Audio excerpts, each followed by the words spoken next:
Ya, selamat berjumpa kembali dalam kuliah kita komunikasi interpersonal. Pada pertemuan kali ini kita akan bicara tentang sisi yang lain ya. Kalau selama ini kita bicara tentang bagaimana berkomunikasi, terutama antar satu pihak dengan pihak lainnya, yang mungkin eh, sebagian besar kondisi itu antar dua personal ya, satu orang dengan orang lainnya.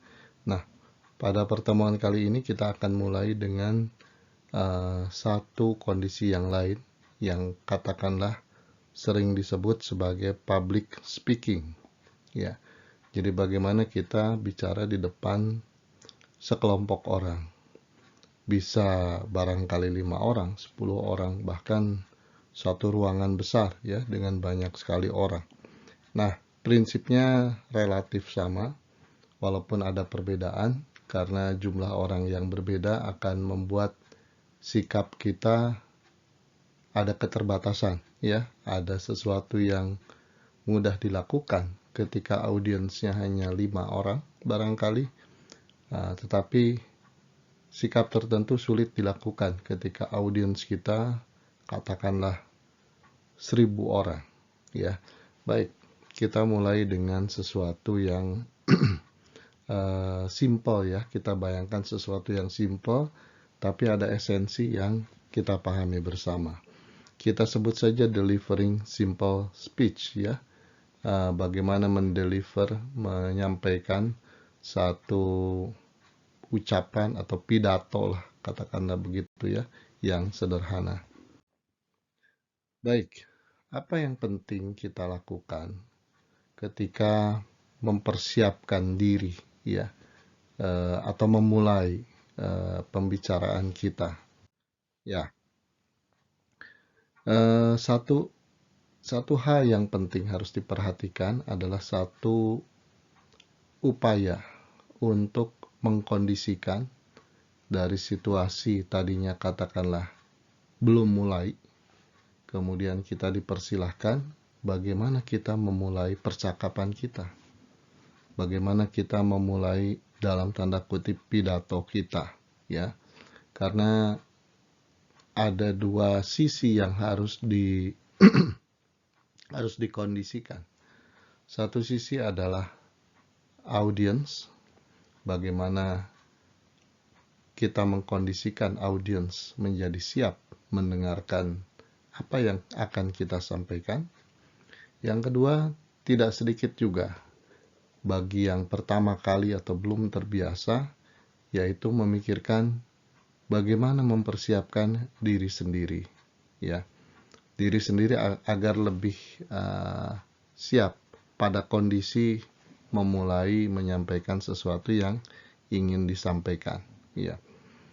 Nah, ini intinya kalau kita memulai untuk diri sendiri, seringkali ada suatu kecemasan, ketakutan dalam tanda kutip ya. Ini nanti saya akan berhasil nggak? Bagaimana kalau ada yang bertanya begini dan seterusnya.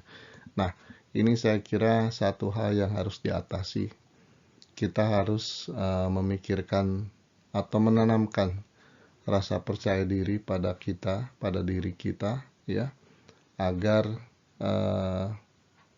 memulai dengan satu aktivitas perantara ya yang mengkondisikan kita tidak cemas lagi.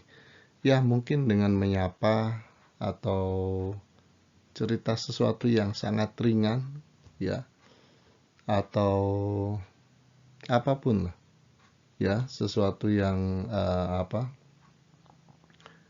membuat kita lebih rileks ya, atau barangkali bisa dengan bersalaman kepada audiens terdekat kalau itu sifatnya memang perkenalan, belum kenal sama sekali ya, dan sebagainya. Tapi intinya harus ada sebuah upaya untuk menjembatani itu. Nah, katakanlah kita sudah berhasil uh, memikirkan kondisi itu dan mempraktekannya, maka berikutnya apa yang harus kita lakukan ya? Yang harus kita lakukan adalah tentunya memulai ya menyampaikan apa yang ingin kita sampaikan.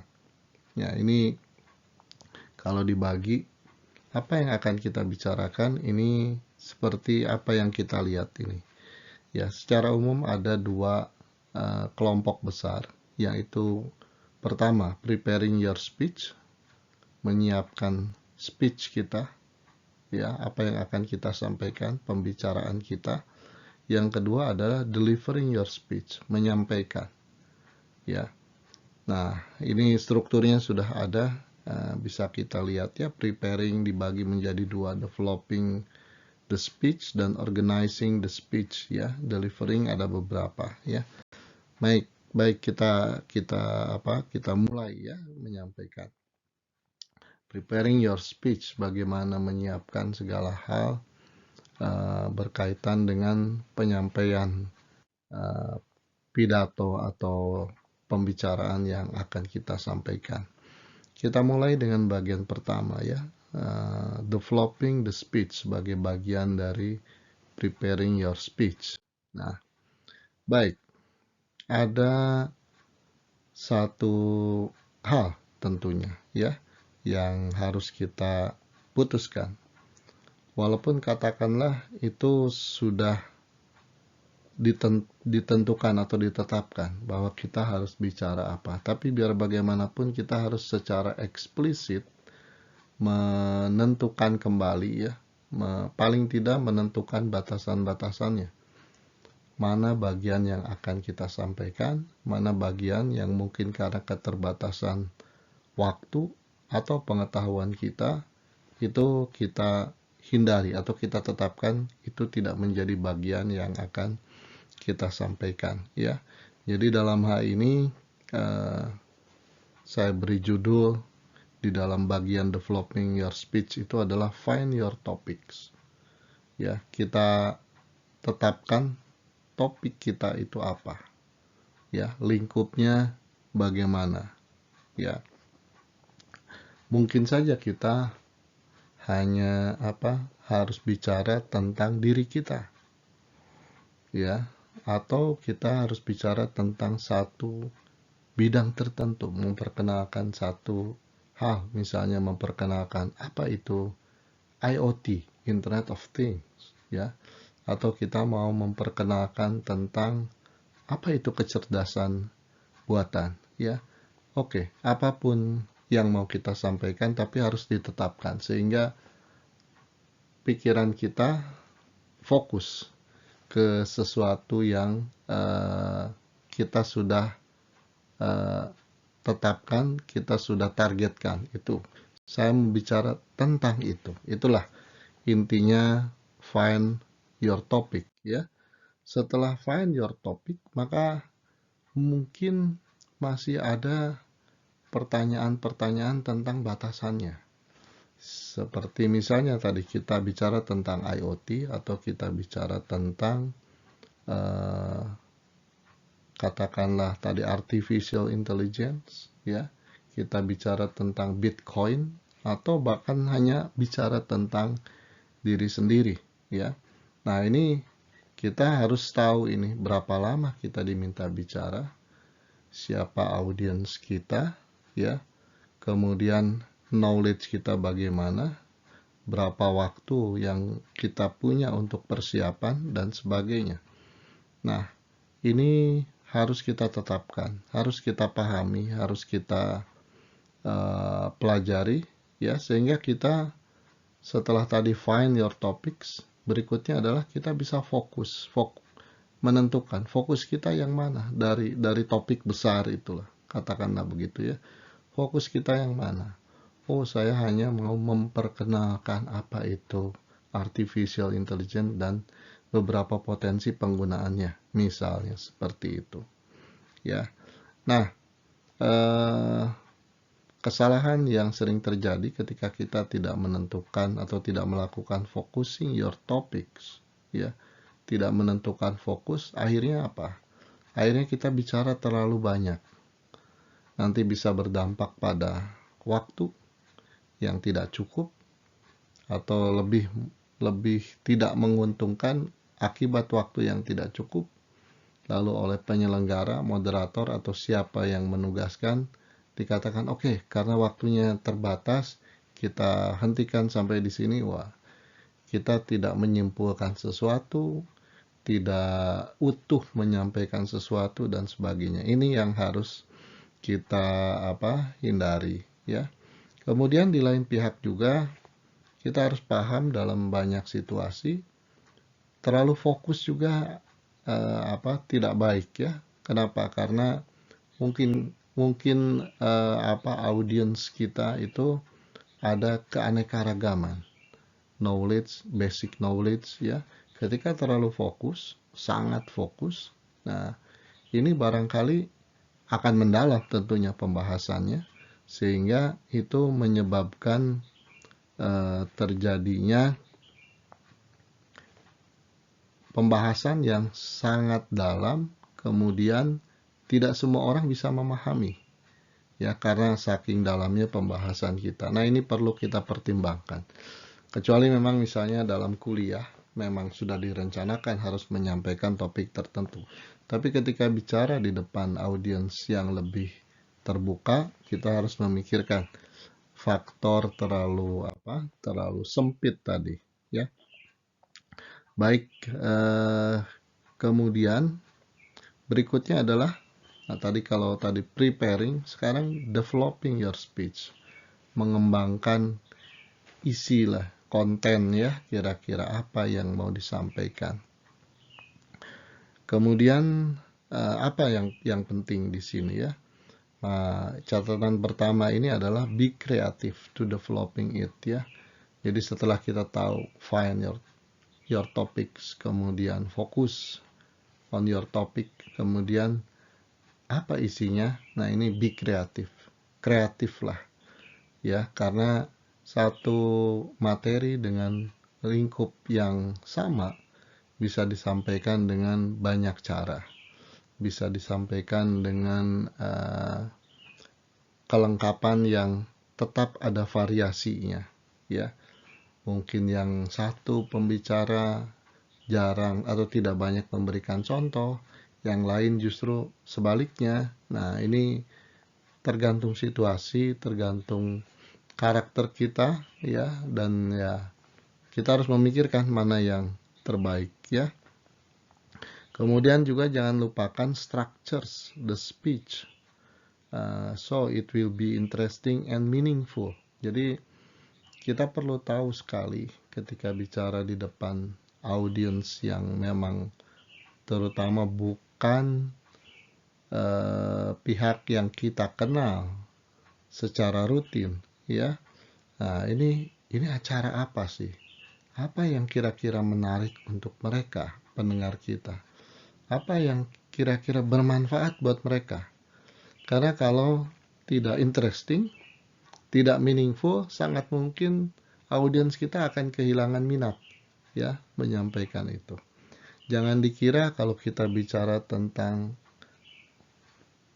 hebatnya artificial intelligence, semua orang akan tertarik. Wah, belum tentu juga, ya. Bisa jadi semua orang akan, saya nggak perlu itu, untuk apa saya tahu itu, ya. Atau sebaliknya, ya, saya sudah tahu itu semua, kenapa saya harus mendengarkan lagi. Nah, inilah kita harus paham dengan situasinya seperti apa, ya. Kemudian ini sebagai contoh, ya, di dalam sample speech, ya, ini ada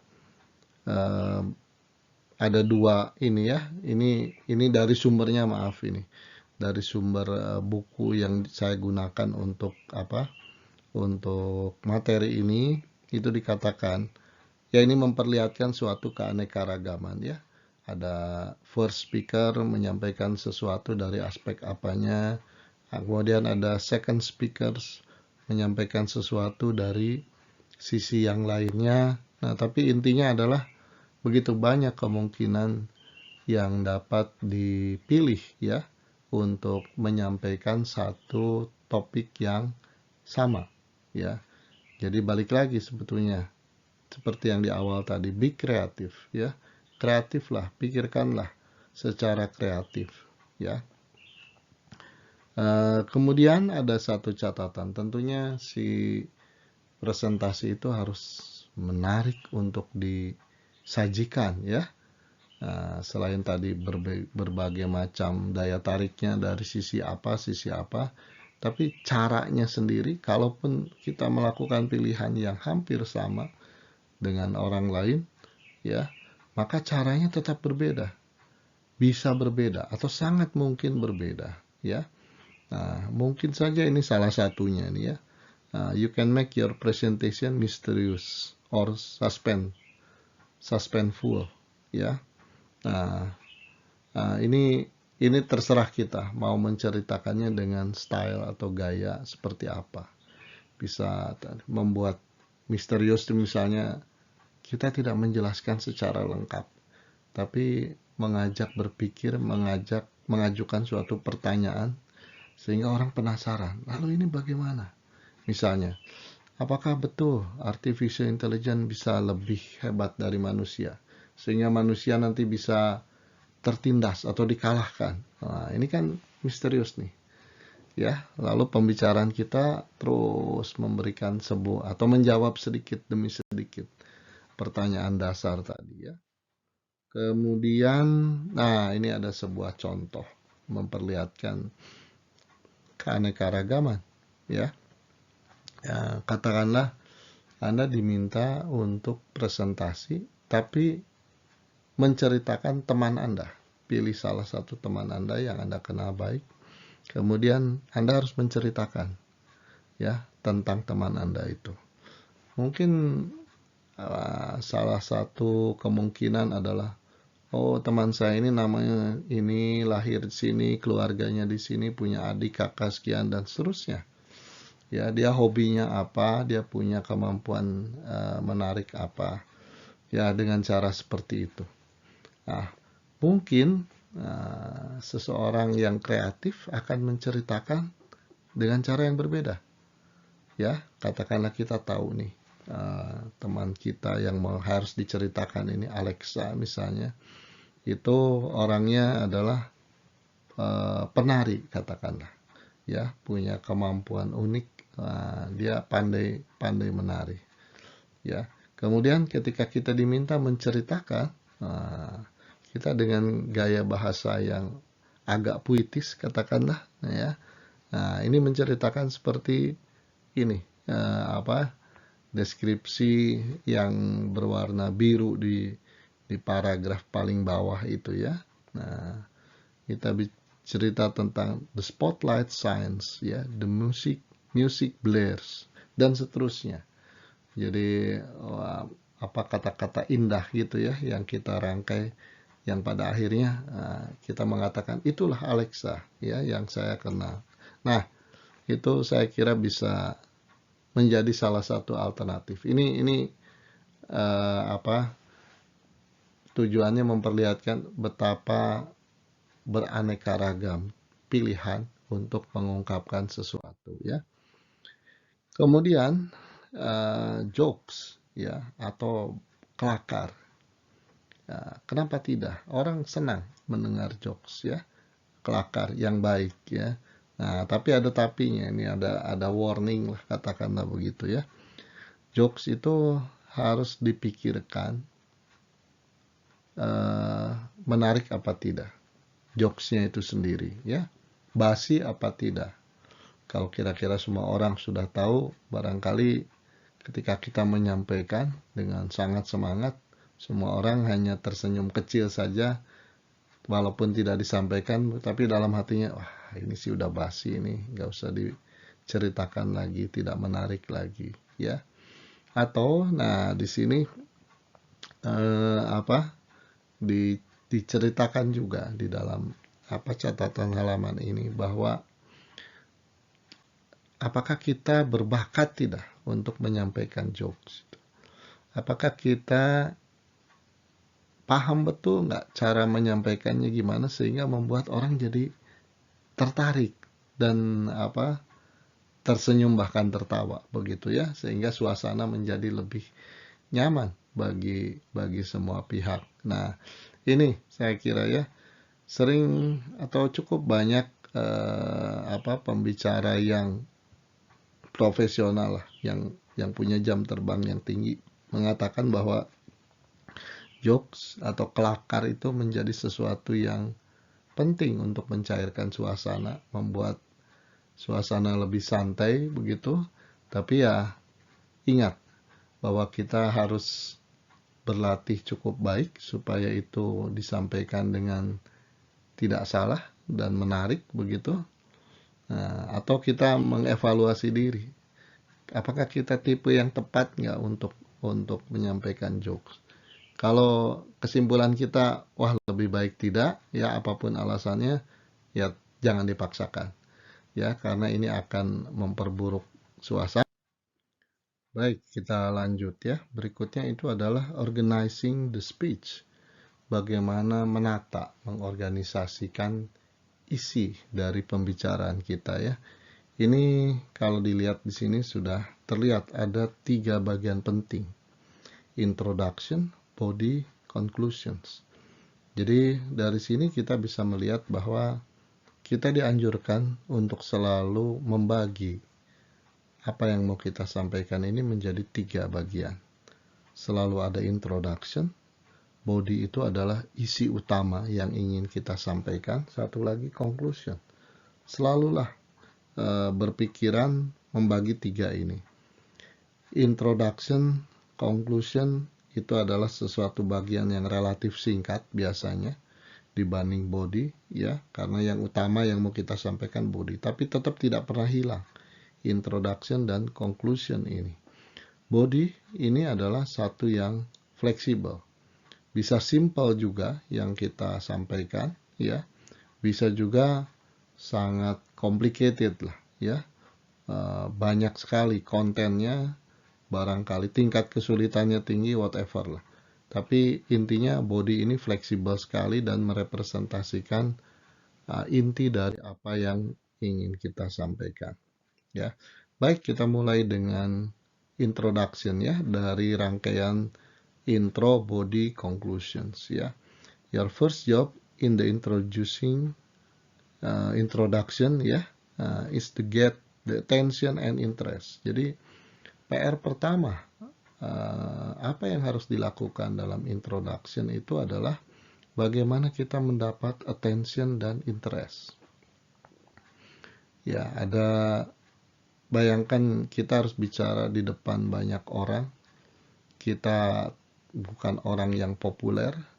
Kemudian katakanlah moderator tidak pandai memperkenalkan kita dengan baik. Nah, sehingga banyak orang yang tidak begitu antusias gitu ya mendengarkan kita. Nah, jadi PR-nya adalah bagaimana kita memulai pembicaraan kita dan membangkitkan atensi dan minat ya dari audiens terhadap apa yang kita bicarakan.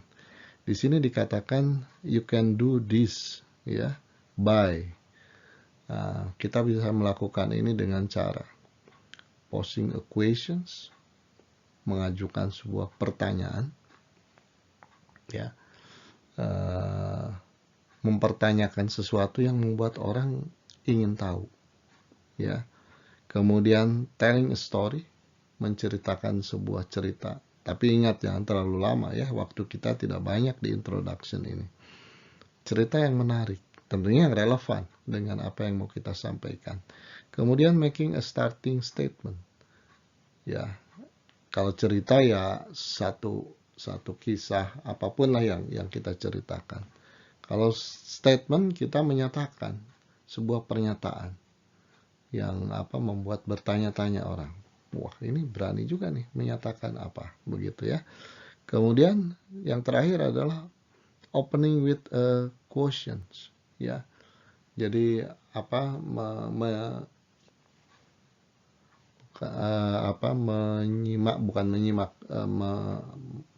mengquote ya, menyadur satu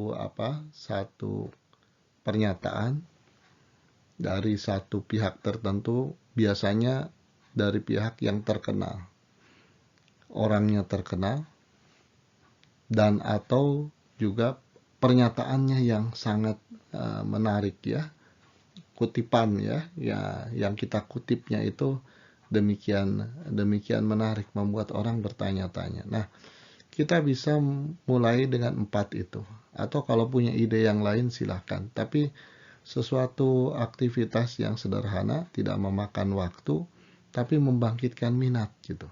Lalu kita kaitkan, nah kita akan menjawab itu semua dalam presentasi yang akan saya sampaikan. Nah, kira-kira begitu. Sehingga ini menjadi pengantar bagi para pendengar ya, bahwa ada sesuatu yang menarik yang akan kita ikuti ya. Nah, paling gampang sih misalnya posing a questions ya, mengajukan suatu pertanyaan ya. Apa betul artificial intelligence bisa lebih pintar dari manusia? Nah, orang kan bertanya-tanya. Lalu setelah itu, nah, apa yang akan saya sampaikan akan membahas itu semua dengan cara yang sederhana. Orang kan langsung ingin tahu kan? Ya, berharap sebagian besar orang betul-betul ingin tahu, ya. Ya, kemudian itulah yang yang jadi senjata kita untuk membangkitkan minat. Berikutnya adalah menjaga agar mereka tetap berminat terus selama pembicaraan kita, ya. Nah, bisa juga kalau dipersiapkan dengan lebih baik ya, kita berstrategi dulu, memikirkan apa ya, ngelamun dulu lah. Bukan dalam kondisi mendadak, tapi tetap harus kita cari ya. Tadi memikirkan 4 aspek tadi, biasanya dalam kondisi mendadak kita mikir seperti itu. Tapi dalam satu situasi di mana kita punya cukup waktu, misalnya diundang untuk bicara kapan begitu di satu acara, punya waktu persiapan, nah kita bisa menyusun introduction yang lebih menarik, tapi esensinya tetap sama ya. Nah, ini misalnya katakanlah kita diminta menceritakan sesuatu tentang sesuatu yang menarik gitu. Lalu kita istilahkan cerita kita secret, rahasia. Saya menemukan rahasia apa. Nah, entah gimana cara mengemasnya sedemikian rupa, jadi seolah-olah pembicaraan kita itu diawali dengan ada rahasia yang menarik yang bisa kita ketahui bersama, tapi pembicaraan kita mengungkap rahasia itu sedikit demi sedikit sehingga membuat orang penasaran. Ya. Nah, ada satu prinsip hasil penelitian sebetulnya tepatnya ya. Walaupun bukan hasil penelitian orang stay ya. Kira-kira ininya beginilah kesimpulan sederhananya. Ketika seseorang ingin presentasi, pidato, menyampaikan speech begitu, konon yang paling berharga itu untuk suksesnya, sukses dalam pengertian kita diminati oleh audiens, kemudian pesan kita tersampaikan dengan baik karena ada minat untuk mendengarkan dan cara kita menyampaikan juga baik ya. Nah, yang paling berharga itu adalah 30 detik pertama. Atau dengan kata lain, kalau sudah lewat 30 detik kita tidak berhasil menggait minat untuk mendengarkan, maka kemungkinan akan lebih sulit untuk membuat orang berminat mendengarkan. Jadi biasanya secara alami orang itu audiens ya dalam hal ini dalam 30 detik pertama sejak pidato dimulai itu akan berusaha mendengarkan sebagai respect ya, sebagai reaksi normal orang menghargai orang lain. Itu dalam hal ini menghargai kita sebagai pembicara. Tapi ketika 30 detik pertama kita tidak berhasil membuat satu introduction yang menarik, maka sangat mungkin sebagian orang udah mulai terdegradasi, ya, tidak appreciate lagi, tidak tertarik lagi dan sebagainya. Jadi tolong ini dipikirkan, ya. Apa yang mau kita sampaikan? Bisa mengacu pada 4 tadi, 4 dalam introduction, mulai dengan story, mulai dengan pertanyaan dan sebagainya, tapi itu harus dilakukan 30 detik pertama. Nah, ini akan membuat audiens kemungkinan besar lebih tertarik, ya, daripada kita sampaikan terlalu berlama-lama lewat 30 detik, ya. Itu kira-kira yang penting. Lalu tidak berarti kita berhasil 30 detik pertama, lalu 1 jam orang akan memperhatikan kita semua. Itu hanya untuk mendapatkan atensi pertama. Jadi dalam 30 detik kita sampaikan sesuatu, wah, orang terperangah semua, ingin tahu. Lalu PR kita berikutnya adalah bagaimana mempertahankan 30 detik itu sehingga terus audiens kita punya atensi, ya. Nah, ini bisa dilihat di sini bagaimana sifat alami manusia ketika ada speech, penyampaian pidato, materi percakapan sekitar 50 menit. Maka itu ya bisa ditebaklah kira-kira, ya. Orang pembicara yang hebat pun akan mengalami degradasi. Audiens itu akan turun atensinya, ya, kalau kita menyampaikan dengan cara yang sama. Nah, oleh karena itu ada teknik-teknik untuk membangkitkan kembali minat audiens itu tidak hanya di pertama tadi 30 detik pertama, tapi bisa di tengah-tengah, ya, di sepertiga, di 3/4 atau menjelang akhir, dimanapun. Jadi kita sebagai pembicara itu sebaiknya kita memperhatikan terus sikap audiens kita, ya. Nah, jadi mata kita itu tidak sekedar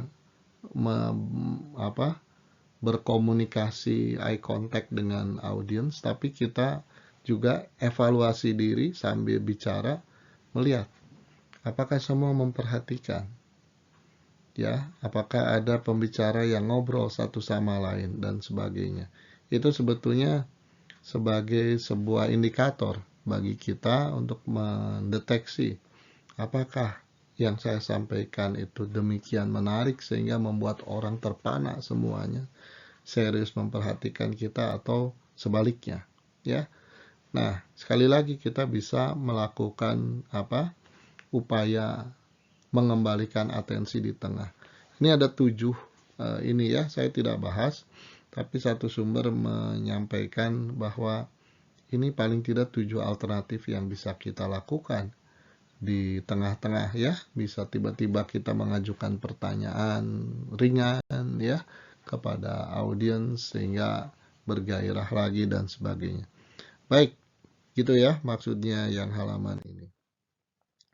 Kemudian, nah, tadi introduction sudah selesai, berikutnya adalah body, ya, atau inti dari apa yang mau kita sampaikan. Ya, di awal sekali kita sudah bicara tentang find, kemudian fokus. Jadi body itu adalah apa yang sudah kita rencanakan untuk kita sampaikan, fokusnya di mana, bagaimana itu disampaikan, ya. Tentunya dengan berbagai cara dan kepandaian dari pembicara, ya, style pembicara juga. Nah, tapi intinya adalah ada satu prinsip sederhana. Jangan melihat body itu atau konten yang mau kita deliver itu sebagai single content. Ya, itu bisa jadi terlalu complicated untuk disampaikan, ya. Apa yang harus dilakukan, ya, yang sebaiknya dilakukan? Kira-kira membagi-bagi total konten yang mau kita sampaikan, dalam hal ini body disebutnya, itu menjadi komponen-komponennya. Cara membaginya terserah. Intinya hanya kalau kita bagi, maka masing-masing bagian itu bisa lebih manageable, lebih terkendali, lebih bisa kita jaga, lebih bisa kita kelola waktunya misalnya dan sebagainya. Jangan nanti kita ngoceh terus di bagian akhir diingatkan oleh moderator, Pak tinggal 2 menit lagi. Nah, akhirnya ada yang tidak tersampaikan atau bagian akhirnya jadi terburu-buru. Nah, dengan kita membagi-bagi, sekali lagi cara membaginya bagaimana silahkan, itu akan lebih manageable ya. Mungkin yang mau kita sampaikan suatu kronologis waktu ya, dari kapan lalu ada peristiwa apa. Nah, kalau begitu kita baginya menjadi slicing waktu, kemudian kita urut ya ceritanya, entah dari awal sampai akhir atau bagaimana caranya akhir dulu lalu jadi mengajak menebak-nebak ini awalnya bagaimana, ya itu terserah, tapi intinya membagi ya. Atau kalau kita bicara tentang menerangkan suatu sistem, bisa kita bagi menjadi sub-subsistem lalu berurut ya, urutan subsistem kita jelaskan per subsistem. Oke, itu prinsipnya body itu ya. Nah, jadi struktur body dapat disusun dengan berbagai alternatif, terserah kita. Beberapa hal penting yang harus diperhatikan ketika kita bicara tentang body ini adalah pembagian materi body. Tadi bisa slicing waktu, bisa slicing sistem menjadi sub-subsistemnya dan sebagainya. Kemudian penjelasan tentang struktur body ini perlu juga jika memungkinkan, tapi jangan banyak menghilangkan waktu ya. Bisa juga kalau ada disertai dengan tertulis ya, diperlihatkan langsung aja dalam bentuk teks ya, strukturnya bagaimana. Misalnya pada presentasi ini saya akan menjelaskan A ya.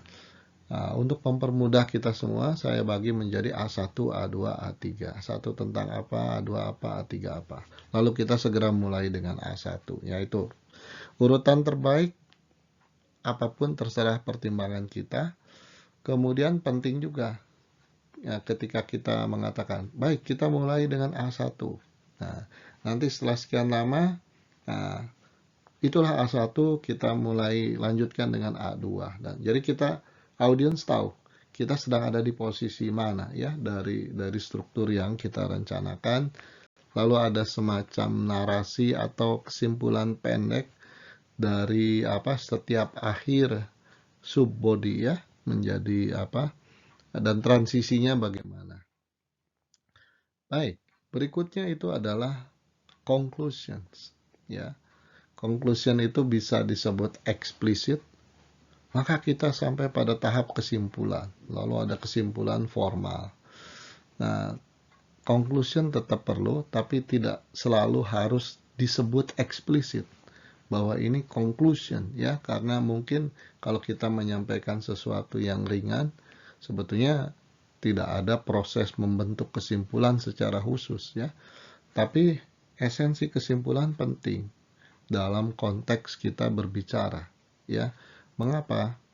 Audiens itu biasanya punya tujuan. Kenapa dia hadir di sana? Kenapa dia datang di sana? Dan berharap setelah mendengarkan kita dapat satu kesimpulan. Oleh-oleh lah untuk diceritakan atau knowledge tambahan bagi dia sendiri. Oh, ternyata ini tuh begini ya. Oh, ternyata artificial intelligence tuh ada keterbatasan. Yaitu ini. Nah, jadi kita itu conclusion itu ya, bukan sesuatu yang formal, tapi kira-kira rangkuman dari pembicaraan kita, kesimpulannya bagaimana. Sehingga orang punya punya bekal catatan seolah-olah di kepalanya begitu ya, bahwa oh tadi pembicaraan tadi tuh ini kesimpulan akhirnya ya.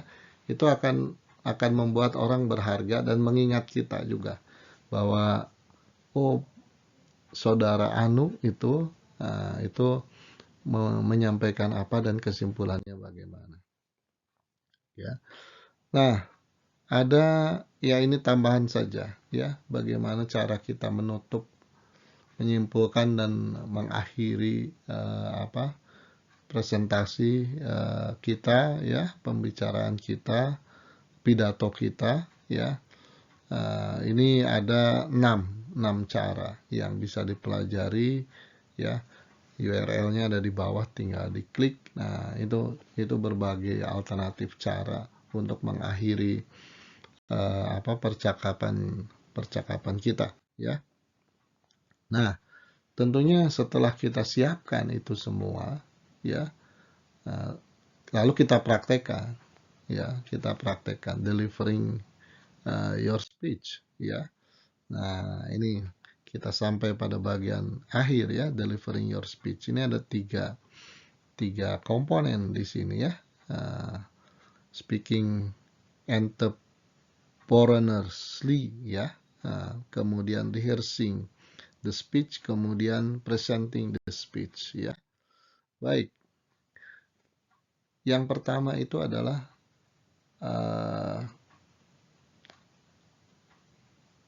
jadilah atau tampillah kita, lalu tampilkan sebuah kesan bahwa kita menguasai apa yang mau kita sampaikan dengan cara menyampaikan secara penuh spontanitas.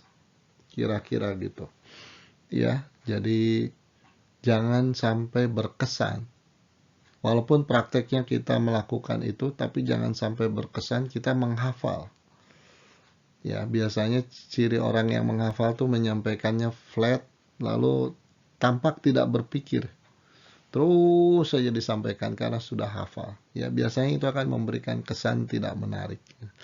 Jadi yang baik tuh katakanlah agak melamun, agak jeda dikit, penuh penekanan yang mana, kemudian melirik kiri kanan, bertanya kepada audiens dan sebagainya. Nah, itulah yang harus kita pikirkan. Jika memungkinkan, kita harus melakukan dengan cara seperti itu, ya, penuh spontanitas. Jadi itu kata siapa? Ya, tadi secara logik kita bisa membayangkan kalau kita bisa melakukan itu tentunya akan menarik, ya. Dan ini sesuai dengan statement dari berbagai orang yang ahli atau memiliki jam terbang yang tinggi dalam menyampaikan speech yang baik, ya. Jadi dianjurkan sampaikanlah dengan cara yang sealami mungkin, spontan mungkin, sehingga kita tidak berkesan, ya, seperti menghafal. Nah, bagaimana cara mencapai ini? Tentunya adalah kita harus menguasai betul, ingat betul, paham betul apa yang ingin kita sampaikan tersebut, ya. Nah, dengan kita tahu betul sehingga kita tidak pernah kehilangan kata-kata tentang apa yang ingin kita sampaikan.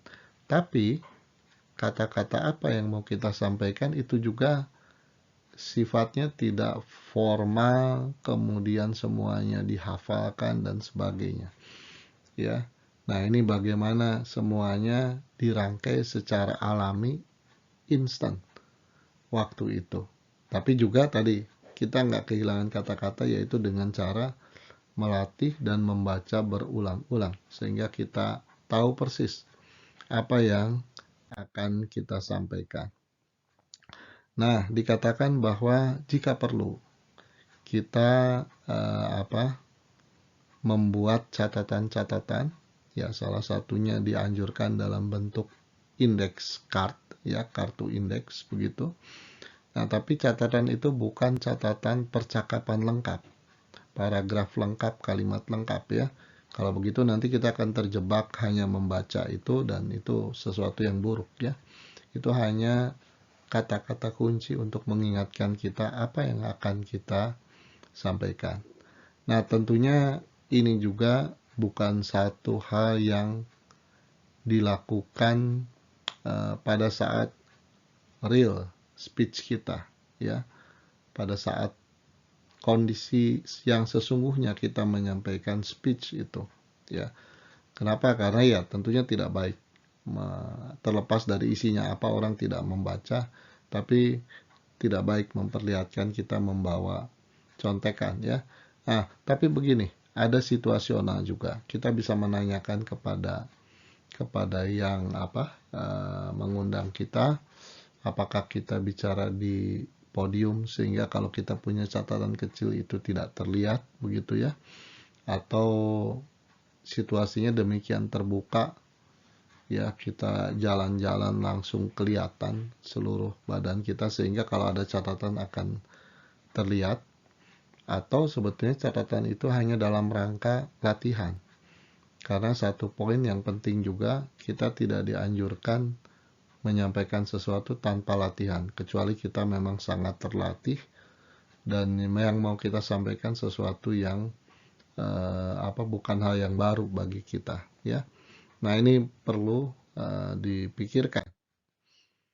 Kemudian ketika kita sangat berpengalaman, maka apa yang mau kita sampaikan itu akan mengalir atau tampak barangkali mengalir dengan smooth ya, tanpa berbagai hambatan. Nah, ini banyak situasi yang bisa menyebabkan ini atau mendukung ini. Pertama, memang kita terbiasa dan materinya bukan sesuatu yang baru untuk kita. Ya, misalnya dosen menyampaikan mata kuliah dengan isi yang persis sama, bertahun-tahun itu lagi yang disampaikan, tidak ada perubahan, maka sudah dalam tanda kutip ngelotok lah ya, apa yang ingin disampaikan pasti smooth, tidak mikir lagi ya. Nah, tapi kalau ya bahkan seorang dosen yang berpengalaman pun ya, ketika menyampaikan kuliah tentang materi yang dinamik, berubah terus, ya mungkin ada situasi tidak smooth karena ada bagian yang lupa atau belum dikuasai secara mendalam, sesuatu yang baru di bagian tertentu ya. Nah, ini makanya intinya adalah siapapun sebaiknya melakukan proses latihan ya, latihan dengan berbagai cara yang berbeda. Salah satu yang dianjurkan itu adalah latihan itu bukan sekedar latihan kita diam melamun seolah-olah ya kita bicara gitu ya di kepala kita. Nah, itu ada baiknya dilakukan, tapi kalau hanya itu tidak cukup ya. Yang perlu dilakukan adalah ini istilahnya di sini speech aloud ya. Jadi menyampaikan dengan cara berbicara seperti seandainya kita di depan audiens itu. Ya, jadi itulah cara terbaik ketika kita menyampaikan yang memungkinkan mengantarkan kita menjadi satu pembicara yang baik, smooth menyampaikannya, dan narasi, cara kita memberikan intonasi, penekanan juga jadi terlatih. Ya. Kemudian jika perlu kita minta siapapun untuk mendengarkan dan memberikan komentar, mengajukan pertanyaan sehingga tidak terjadi sesuatu yang mengagetkan atau di luar dugaan kita ya. Kemudian tentunya pada akhirnya kita presenting the speech ya, menyampaikan apa yang ingin kita sampaikan. Nah, ini ada 1, 2, 3, 4, 5 aspek yang perlu kita perhatikan ya. Pertama adalah starting your speech, bagaimana kita akan memulai. Jadi yang tadi dikatakan mungkin menyampaikan jokes atau menyampaikan pertanyaan atau kutipan dari siapa, itu semua harus terencana ya, bukan spontanitas ya. Direncanakan semuanya sehingga kita bisa memilih opsi terbaik ya. Kemudian gestur, cara kita berpenampilan secara fisik, visual, saya kira harus dilatih ya, karena pembicaraan kita akan lebih ekspresif kalau didukung oleh gestur yang sejalan dengan apa yang akan kita sampaikan. Mulai dari gerakan tangan, kemudian pindah posisi barangkali ya kalau audiens banyak terutama.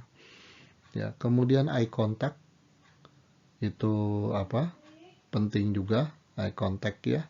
Bagaimana kita menciptakan atensi bagi seluruh audiens dengan ini ya, dengan cara yang seragam begitu. Ini penting untuk kita supaya semua audiens merasa diperhatikan dengan cara yang